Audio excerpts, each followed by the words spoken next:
It was nice to take a break from school and just enjoy our lunches, even if Tommy did try to gross us out. Lydia and I watched her as she mashed all of her food into a gross pile of mush. You two made Miss Stevens really mad. I was afraid she'd expel you right there, Lydia pointed out. She tried to keep her eyes away from Tommy's tray, but found it difficult. I know, she creeps me out, I added with a shudder. She's a new teacher, fresh out of college, and thinks she needs the kids' respect. That's all, Tommy explained. Lydia could hold back no longer. I didn't think hot lunch could be any grosser, but you proved me wrong, she said, disgusted. I'd think Lydia would be used to Tommy's behavior by now, but I guess not. It's alive!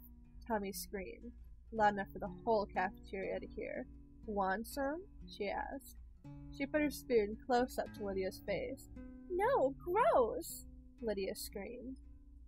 She put her hand over her mouth and nose.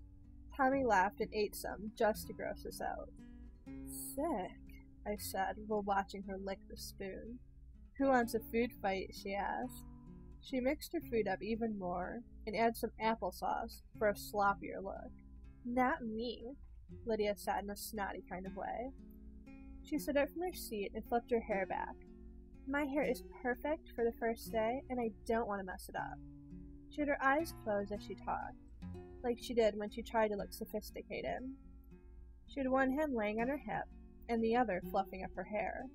She had perfected her diva pose to a T. Yeah, really. She barely moved her head all day, Tommy teased.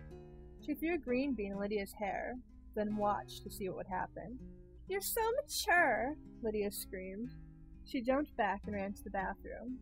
Tommy started laughing again. Like bothering Lydia was the funniest thing she'd ever seen. I continued eating my lunch. It was the same old food since 5th grade. An apple, bottle of water, and a cheese sandwich. I was starting to think maybe I needed to change. Tommy took the gum off of her tray and returned it to her mouth. She stood up and looked around the cafeteria. Come on, let's get out of here. I followed her to the trash cans, and she dumped her tray. Why do you put your gum on the tray like that? I asked. Do you have any clue how many kids have eaten off that thing? No, but it gives the gum more flavor, she replied. She opened her mouth wide to reveal the gum sitting on her tongue. That's so gross, I said with a cringe. She laughed her evil witch-like laugh as we walked down the hall. I could tell she was hyper, and I knew what that meant. I'm going to play basketball with the guys, she said the minute we walked outside. She ran to the basketball hoops, leaving me alone with my thoughts. She always seemed to do that. She ditches me to hang out with the guys. She is such a tomboy. Luckily, that's where Lydia came in handy. We would hang out together whenever Tommy ditched us. I sat on a bench against the school wall. I waited for Lydia, but she was taking a long time to get back. Finally, she walked out of the school, looking like a princess once again, even after her green bean incident. It was actually pretty warm outside, so I took my sweater off and adjusted the t-shirt underneath. Lydia walked over to me and sat in the grass. What do you want to do? I asked. I sighed and looked up at the sky. I wish more than anything I could be back at home sleeping. School was so boring. I brought the new teen magazine with me, Lydia said excitedly. We could look at all the great clothes and makeup tips. She quickly pulled the magazine out from her purse before I even had a chance to agree. You can always count on Lydia to have a purse with her, and it's always filled with something girly. She had so many purses, it was crazy.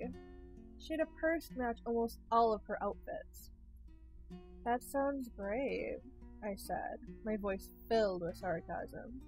Lydia, of course, didn't pick up on my sarcasm, but then again, she never did. I like that, and that one too, she squealed at every page. I continued nodding like an idiot. I lay down in the grass and prayed recess would end soon. When the bell finally did go off, I was so happy I could have screamed. She returned her magazine back to her purse. Don't worry, We can look at the rest tomorrow, she said as if I were worried. Oh, goody, I said sarcastically. I sat up and rolled my eyes.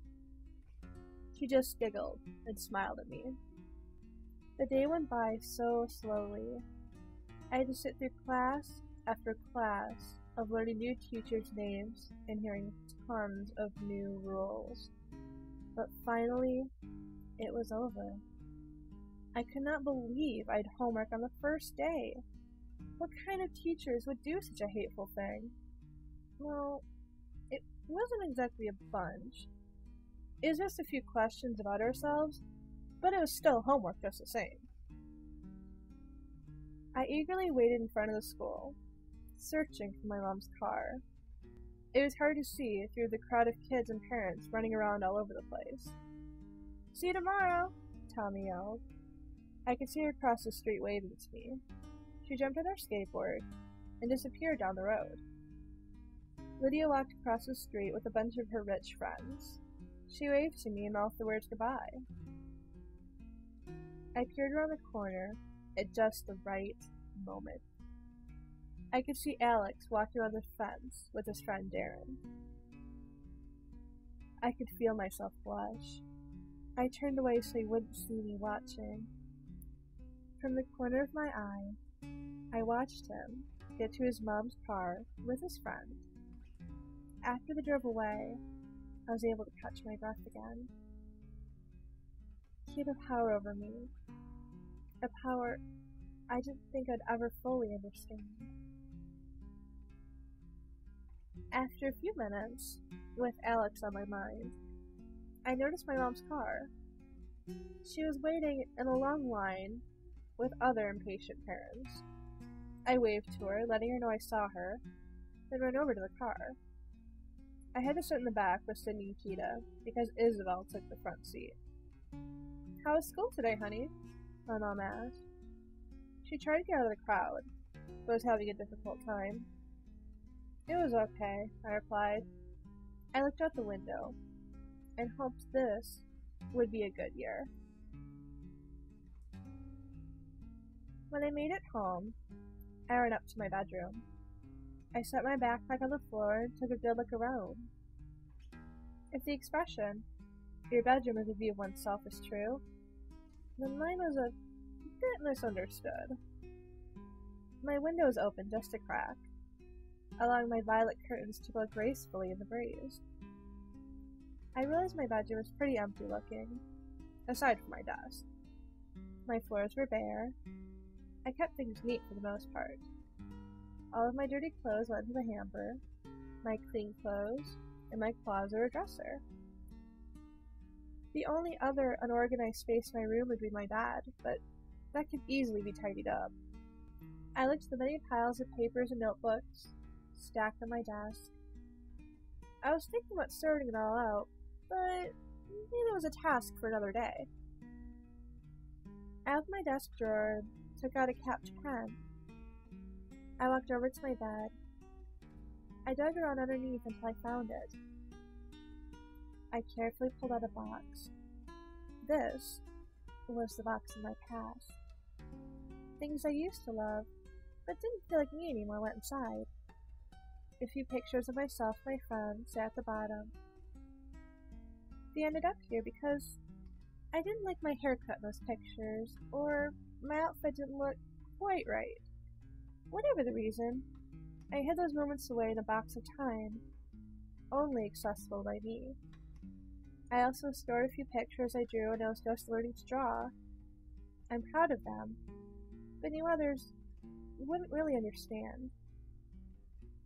I was looking for something else inside. Something that wasn't only the past, but also the present and the future. I pulled out my treasure and laid it on my lap.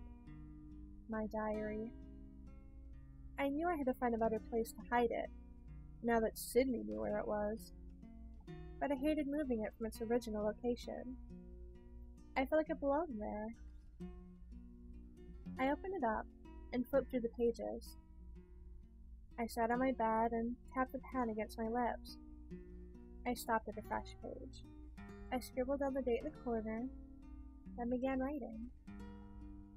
Dear Diary, today was the first day of 7th grade. So far things are alright, I guess. Goals for the year. Number 1. Remember my locker combination. Number 2. Get Alex to notice me. Number 3. Stop being so shy. Number 4. Just try and survive. Easier said than done.